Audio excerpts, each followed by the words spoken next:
All right, well, welcome everybody. Welcome to today's PPS webinar, Starting Projects Right, how you can have a successful project through winning project initiation. And we're going to show how we do that by leveraging Smartsheet. I'm Mike Fritsch. I've got 30 plus years of business and project management experience. I've been a PMP for many of those years. And first, I'd like to thank our sponsors for this webinar. For Smartsheet Consulting, go smartsheet.com. For fractional COO and PMO services, go to opscoo.com. For operation support for capital equipment makers and wafer fabs, go to confo.com. And startups needing financial support, go to unified-finance.org. So what are we going to talk about today? So we'll start out and go through some key principles and best practices for starting your project out right for that initiating phase of the project. And then we'll put those into practice, and I'll show you a live demo on how you can use Smartsheet to really make that happen most effectively. And you can see what we'll be talking about here. We're going to talk about the foundations, how it fits in with the project management book of knowledge, etc. So let's just jump right into it. You know, and I love the concept of tailoring. And this is from PMBOK 6.0, 1.2.5, but the appropriate project management processes, inputs, tools, techniques, outputs, and lifecycle phases should be selected to manage a project. And really what that says is there's a lot of best practices, there's a lot of tools, there's a lot of techniques that are a little bit universal. There's some that are unique to your company. But for every single project, you've got to grab what's appropriate. You don't want to get bogged down in the bureaucracy of project management, of trying to do, you know, every single thing and document it to the nth degree. Sometimes that's appropriate, often it's not. So you've got to understand, like, how big is this project? What is the maturity level of my organization? And what's going to make me as the project manager successful? And more importantly, what's going to bring the business results that we need because of this project? Take all this stuff, tailor it to fit the situation that you're in. So as we go forward, one of the things that we're really referencing is that project management body of knowledge, the PMBOK guide, and we're referencing the 6th edition. And then also we've got the, you know, the PMI talent triangle. So one of the things that I'll be referencing as I go through this is the project management process groups. And you can see kind of the colorful chevron here as we move from initiating through closing. And then also the knowledge areas, and you can see the different knowledge areas there. And again, it's very colorful. We do that just as a memory aid. But you know, everything from integration, scope, time, cost, quality, up to procurement and stakeholders. This will give you some PDUs. You can claim 0.75 because we'll be at about 45 minutes, a little bit longer. And really, we're gonna cover different elements of project management, and so break that out as 0.25 for each of the legs, because we're going to speak to each of these. And the link there shows you where to go do that if you haven't done it for a while. But the other thing I want to highlight is that this little box in blue down at the bottom, we've got Smartsheet templates for a lot of the elements, and I want to show you those when we get into the live demo. So just a little orientation. We are basing this with the project management body of knowledge, and we'll reference that as we go forward. So the first thing you want to do is really build a solid foundation.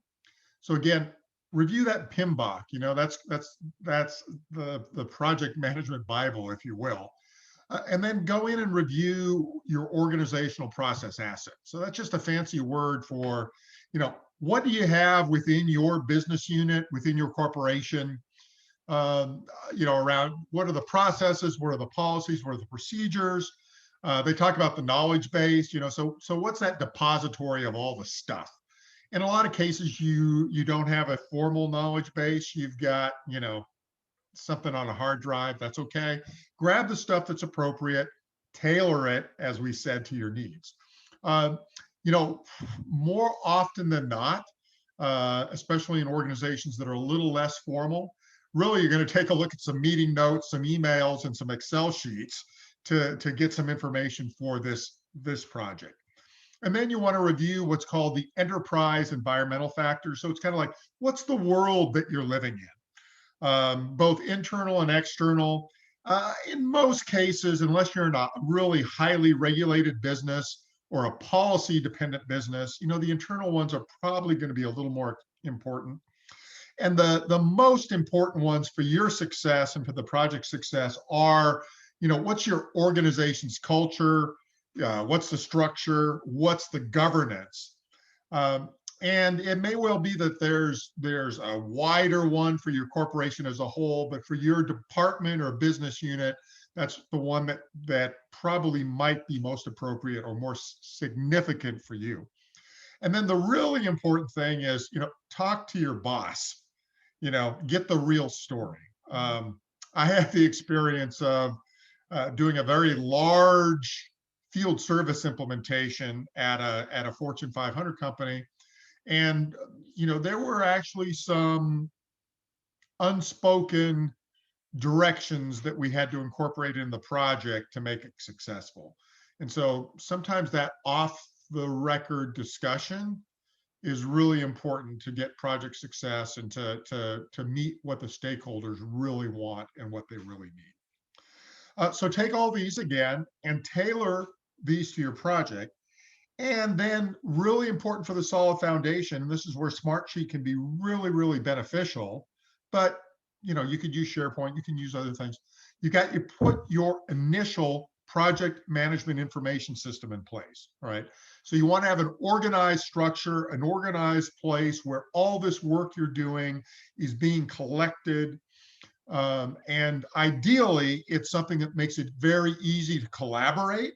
It's something that keeps track of revisions and something that has a good audit history and audit capability, and something that's going to be there for each phase and each new project. So if you do that early, that solid foundation means that you'll have a very organized way to move forward. All right, so kind of where do you start? We talked about some of those organizational process assets and the things that you want to look at. But the starting point is really the business case, and you often won't have one to start. And what I mean by that is, formally you may say, well, I'm going to walk in and I've been handed this business case as the project manager, and now I'll look through it to decide how I'm going to structure the project. More often than not, it may well be that you're going to have to build that business case based on all of the things that we talked about in the previous slide.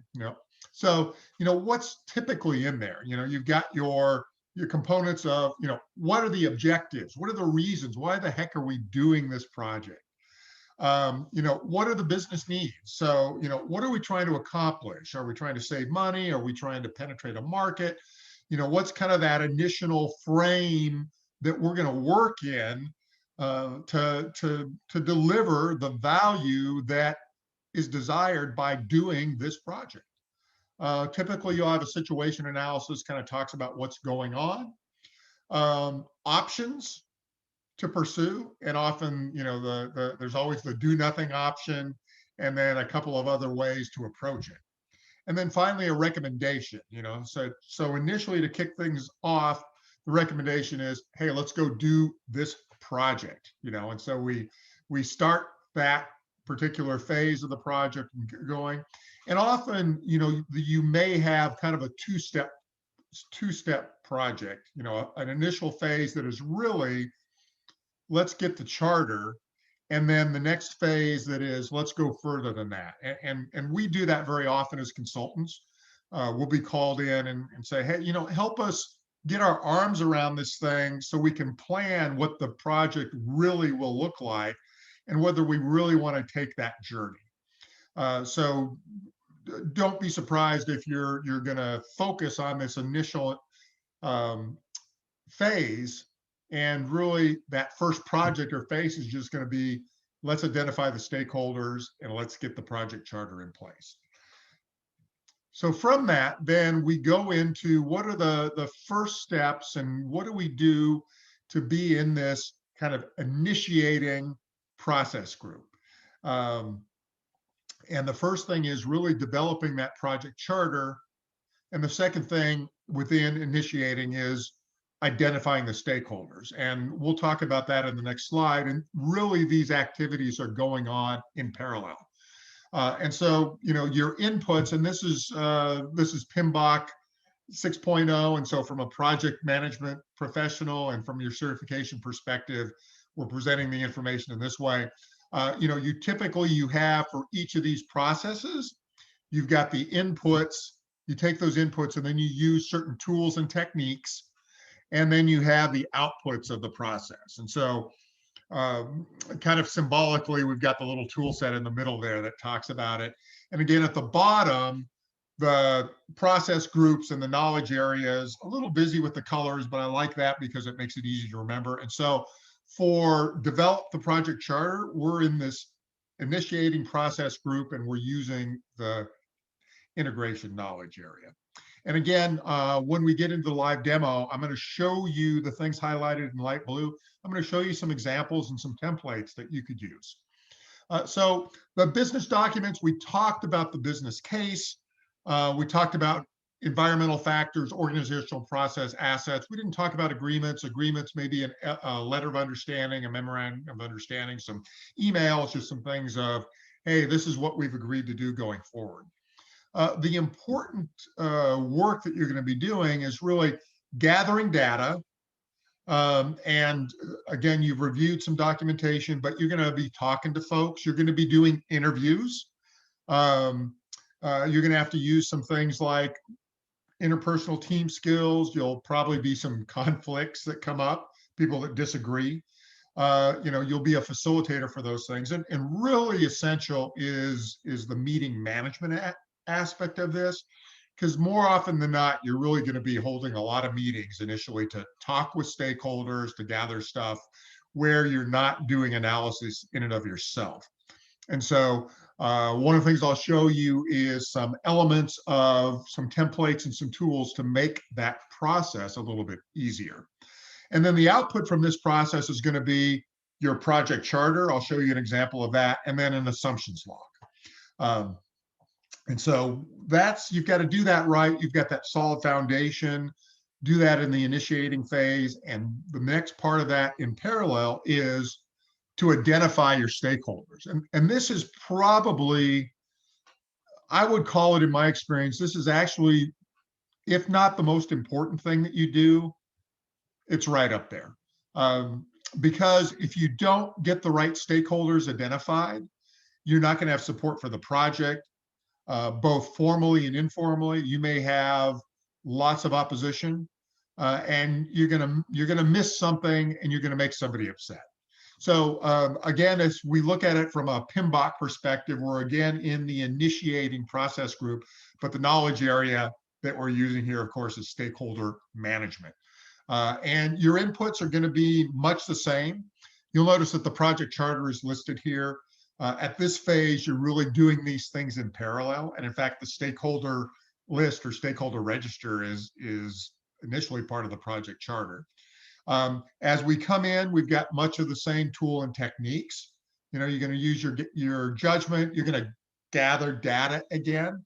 But a lot of that with the stakeholders, is kind of questionnaires and surveys, and you're going to have some meetings. But that initial identification of the stakeholders to populate your stakeholder registrar is you're going to talk to folks. You may meet with a few folks, and then from that, you'll say, oh, you know what? Yeah, we really need to talk to the quality department. And Joe is the quality manager that's working, on this particular aspect that's really important to the project, but you got to talk to Jill She's the vice president of quality. She's a key stakeholder. You've got to get her on board. So we'd add her to the stakeholder register and add her to the list. As we're doing this, we actually will probably identify some assumptions, some potential issues, and some risks. And so, although we don't have to populate those things in this phase, I've found that it's really great to have all of these things in place. So as you're going, you have a formal place to put them, and so they don't get lost. Otherwise, you're kind of taking notes and saying, well, I'm going to put this in the risk register later, or I'm going to add this to the issues log. Get those formally structured. And I've got some templates that I'll show you next. And as you're identifying those stakeholders, you may identify things to put into the other aspects of the project documents. And so we'll talk about that in just a bit. And so what I'm going to do now is show you how to do these things and kind of put them into action. And I'm going to give you a live example of how to do it and how to do it more effectively. So one of our favorite tools in doing this, both for our clients and when they contract us to do it for them, is to use Smartsheet. Smartsheet is the world's leading SaaS enterprise work management platform, and it's for managing and automating collaborative work. I love this image of the guy kind of, opening the shirt because it reminds me of Superman. And one of the things that I love about Smartsheet is that it's very flexible. The three primary views that I use most often are a grid view, and that is, I like to say, tastes like Excel. And so the primary place that a lot of folks work on in the project environment using Smartsheet is, hey, I'm going to look at things in a grid. It behaves, acts, is very much like Excel, but with a lot more power. And so that means the ease of adoption for somebody using it is very, very fast, very easy. The second view that you'll be using from a project perspective is the Gantt view. Tastes like Microsoft Project, in my opinion. And so it gives you all that functionality of being able to do dependencies, timelines. You can even do resource management, that sort of thing. And then the third view that we often use from a project perspective is the card view, which you may use for Kanban. We like to look at things in a lot of ways in that. There are additional views, a calendar view, for example, and those things can be helpful as well. So collaborative work, again, is all those things that are not done in a set system like the ERP. Anything where you're sending a lot of emails around, you're doing a lot of stuff in Excel, that's where Smartsheet's going to make your life a heck of a lot easier. The other thing that I like about it is that really you can use it across teams and across departments. We've done a series of webinars on making things happen better in Smartsheet as a way to do that. Our last webinar was on sales pipeline management. And of course, this is in the area of project management and project initiation. So I'll show you why I love it and what we're going to do with it next. So the other aside before I go live is just that it does integrate with most of the things that you're using out there. For this purposes and for doing a project initiation, you're not going to really integrate very much. You might actually leverage the integration with Teams, with OneDrive, some of these other things. But for what we're doing as far as templates and that sort of thing, I wouldn't worry about it too much. So I'm going to show you a project initiation dashboard example. And as we walk through it, then I'm going to go through the various templates. And so I'll do a little bit of jumping back and forth, and we'll go from there. And of course, at the end of this, I'm going to go ahead and we'll do a deeper dive. We'll do Q&A sessions. I'll stop recording, and then we can spend as much time as you want, talk about anything in particular or so seeing an example of things. So let's jump into it. So I'm going to hit escape. Well, let me orient you to this. One of the elements of Smartsheet is that you can easily make dashboards and graphs and all that sort of thing. And a dashboard is a way to bring everything together in one easy place. Doesn't require any special programming. You can share it with your stakeholders. It has security so that you can give various people either view only or edit modes. There's just a lot of ways that you can to share and collaborate, which makes your life as a project manager so much easier. So let me hit escape. I'm gonna move this down and let's call that up. And so here's the live version of the project initiation dashboard. This is what I use a lot when I'm kicking off a project with my clients or doing my internal projects. I like to have a start out with the timeline so that we can see exactly what's going on. Everybody can see what's happening. You'll see this as typical Gantt format. And we can see the dependencies. You can have tasks and subtasks, and our Gantt chart and timeline progresses as we complete the item. So at a glance, everybody can see where you are in the project. What I do below that usually, and again, these are easily customizable. You can have different widgets. You can move this around for your purposes. So what I love is that you can take these components and tailor them for your project, or make separate dashboards, which I'll often do, for the various stakeholders. So the executive dashboard would look different than project team member, et cetera, et cetera.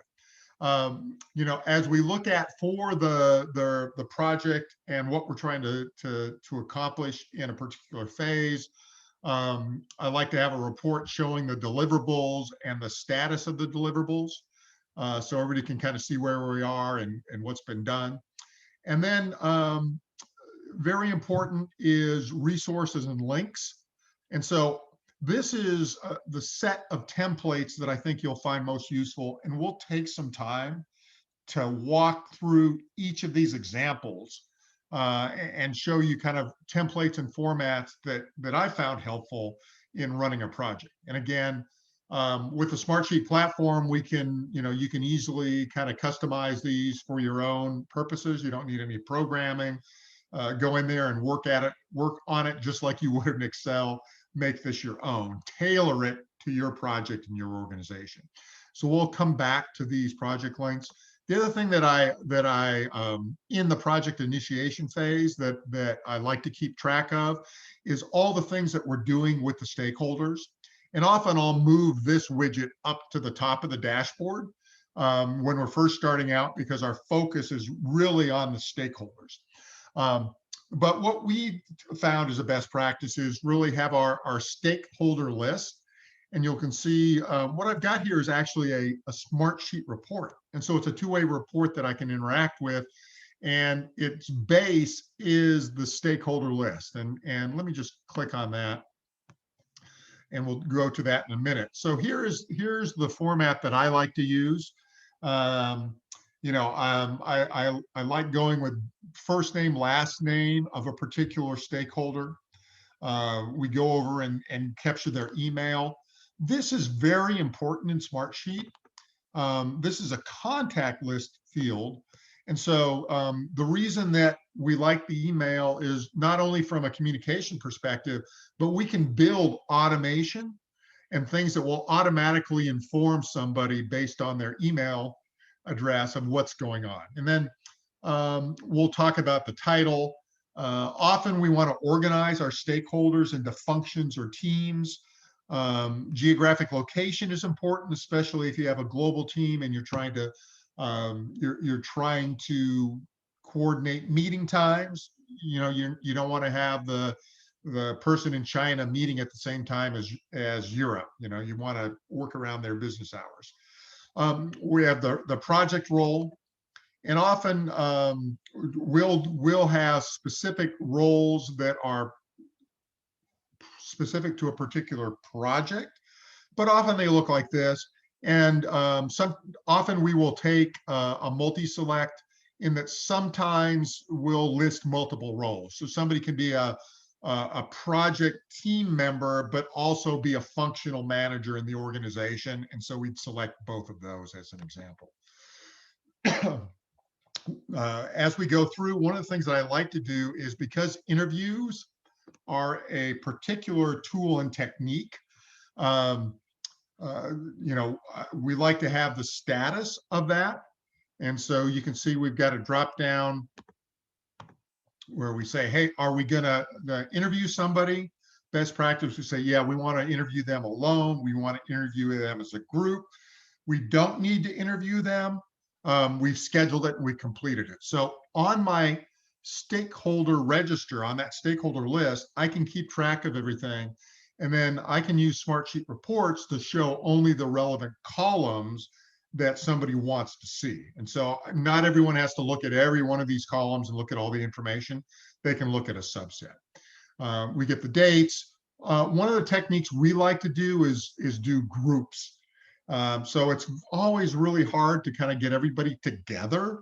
And so often we'll say, hey, here's some group blocks. Take a look and see what works. People can vote on, hey, I want group 3 or block A, and then it's easier to get everybody together.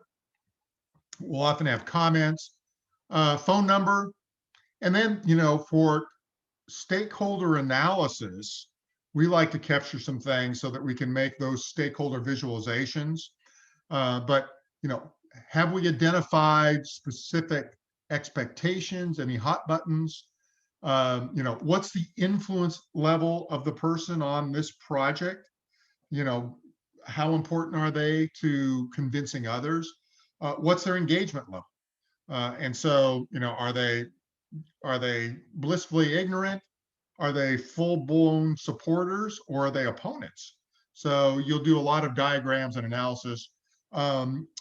We sometimes will identify folks as VIPs. It's maybe a little bit redundant, but the checkbox is a real easy way to identify those things. And then often you'll have a project kickoff meeting, and sometimes say, hey, for the kickoff, we just want key people. And again, this column, it could be kickoff, it could be anything else that we want to easily designate kind of digitally, yes or no, is this person important for this particular aspect? And so we have that as a format that is very helpful. And you can see from a Smartsheet example that we can use it in multiple places. And so, for example, we've taken that whole same stakeholder list, and we've got a report here that talks about whether someone has been interviewed or not. And so kind of subsets of that. You can see that we're not showing all the other categories. And again, we can interact with that with just a click. You can see this report. And a report, again, is a two-way deal. So I could come in here and say, oh, you know what? We didn't complete this person. And so we've got to, it's really scheduled, and now it's scheduled for March 25th. Okay, now this demo data is from a previous demo, so it's kind of old. But if I come in here and save that, then I have now updated the information in the base sheet. So that kind of gives you an orientation. And what I want to do now is walk through each of these resources and the templates that can give you kind of an example that you could use. And each of these, again, Smartsheet's a great place to do it. The templates work just as well standalone in Excel. You're just going to do a lot more work, but you could use that same format in whatever system you use. So again, I recommend Smartsheet, but you can use something else if you need to. So let's, I want to jump back to the presentation for just a minute. And so just to remember kind of the things again, we talked about the various inputs, and then we've got the outputs of the various logs. We talked about meetings and meeting management. I'm going to show you how to use questionnaires. And then again, project charter and assumption law are those outputs from this initiation phase. And so we'll jump back and let's just kind of walk through examples.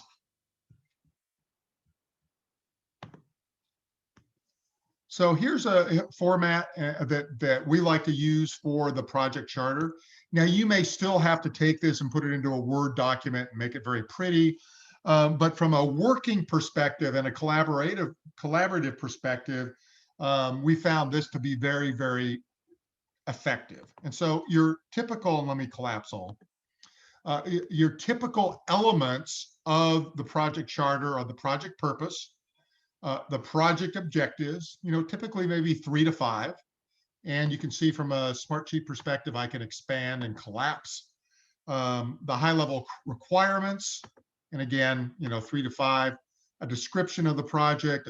You can talk through what the project boundaries are, key deliverables. And again, we kind of have that same approach. Overall project risk, and a summary milestone schedule. You've got some pre-approved budget sometimes, and the key stakeholder list. Typically, the other things you might have are project approval requirements. So you want to look and say, okay, well, what is success for this project? Who decides, and then who signs off? And so we'd like to capture that. You'll often have some exit criteria. Again, we can list them there. And then who the heck is the project manager? And so if you're the project manager, your information here, well, what's your responsibility and what's your authority? And then probably most importantly, the sponsor. Who's the sponsor? How do you get a hold of them? What's their title? And then what's their authority with this project itself? And one of the things that we like to do is really track things by identification numbers. And so one of the elements that's really interesting in Smartsheet is the auto number system.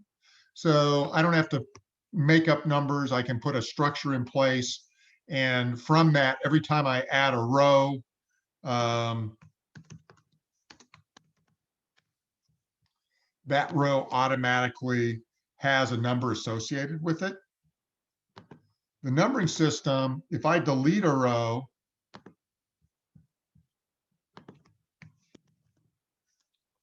just save that. You'll see that that it takes me up with the next, it keeps numbering it. So let's see, some of the other columns that I typically use, details is obviously go in, you can fill in the information, the answer to that element. But I like to have links, and so I can link to other project documents. So if we come in here, our key deliverables, I can put a link in there, and then as I have it residing in Smartsheet, I can go right to it. Okay, and so here's just a demo version of some deliverables.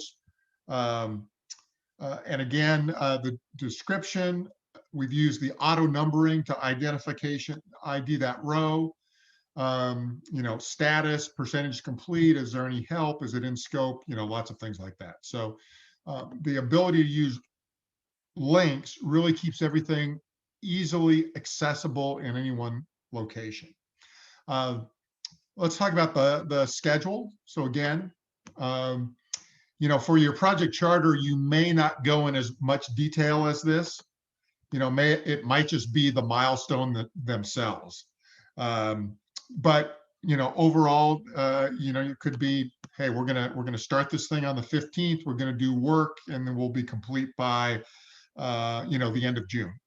But you can interact with this, and again, from Smartsheet functionality, again, everything that you're familiar with from a Microsoft project perspective, allocation, predecessors, you can do things like critical path. I could come in here and I could easily change my timeline display if I wanted.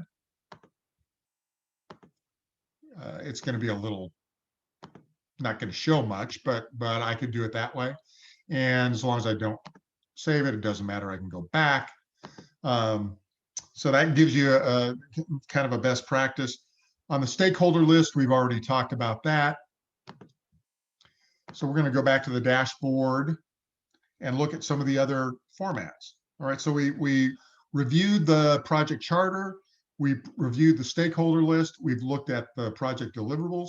One of the things that it's a little redundant, but I like to have always keep a repository of the project documents. And so kind of the same practice, you know, numbered system automatically links to things. Here we've got the business case. One of the things that we can do is attach things to Smartsheet. And so I can take a look here and say, oh, I've got the business case. Now this isn't actually the business case, but if I double click, I can open that up and it's been downloaded.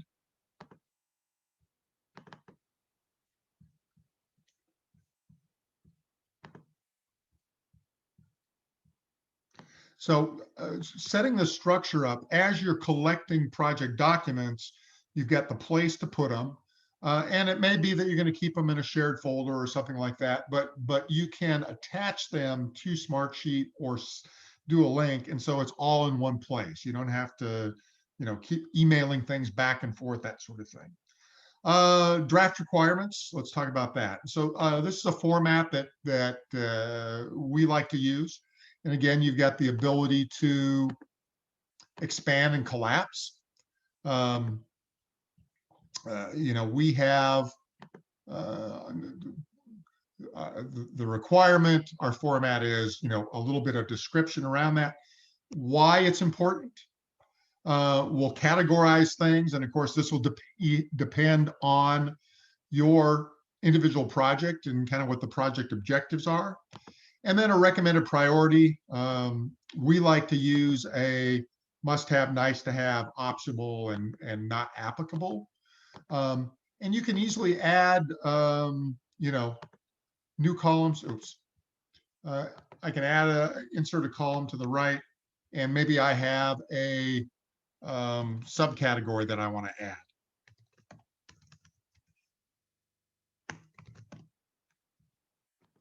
So I could do that, very easily customize this template for my own purposes.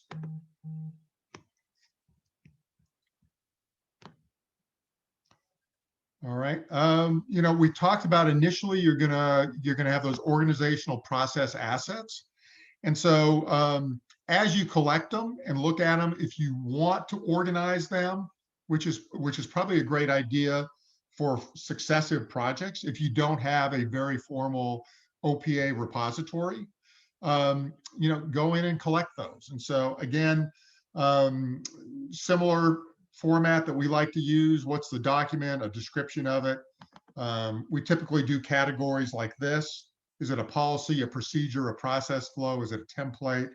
We'll often look at metrics, reports, or other things. And again, we want to take a look at, you know, the ability to link to it, any type of comments. And a very cool function is this system generated modified and modified by. So when you have several people collaborating, you can see who it was that did the last update. And that's in any sheet anywhere.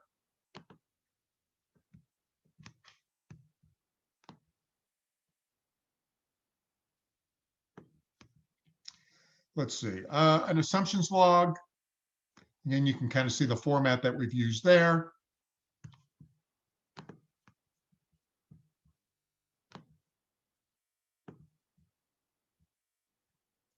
And let's talk about risk register. So risk mitigation, again, keeping track of who's doing what. You can enable a lot of automation. And then the last thing that I want to show is, remember that one of the ways that we dealt with requirements and dealt with stakeholders was doing surveys or questionnaires. And Smartsheet has a way to do that. So you can fill out questionnaires.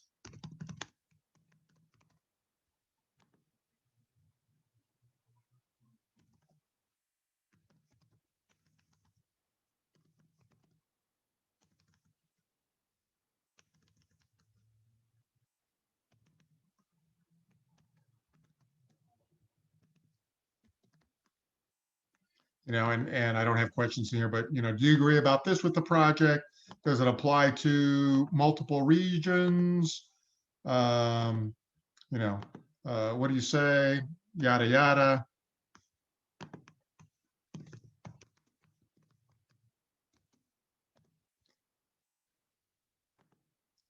And you can send that in. So you can gather information from folks. And if we come back, if we open up the results spreadsheet, we'll see there is my response in there in real time. And so you've got all that information in one place.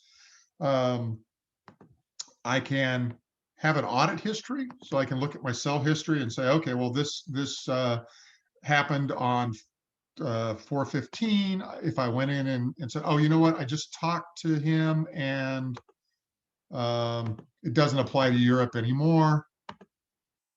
So if I came up here, I can look at that and I can view the cell history and I can see that a form user submitted it, but then I went in and changed it. So that's a quick and dirty. We can, in the deep dive, I can talk about these in more depth, but let's go ahead and go back to the presentation.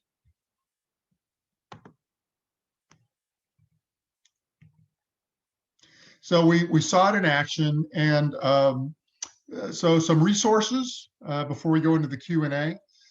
If you'd like to have a free analysis session or try out Smartsheet for free, notify us. Just click. We've got a help request form in Smartsheet, so we click on that, and that will open up. If you would, and you can see it here, so just fill out this information, and we'll get back to you. If you want to see some more videos and other tutorials, you can click on our YouTube channel, and that will open up and show you things to do.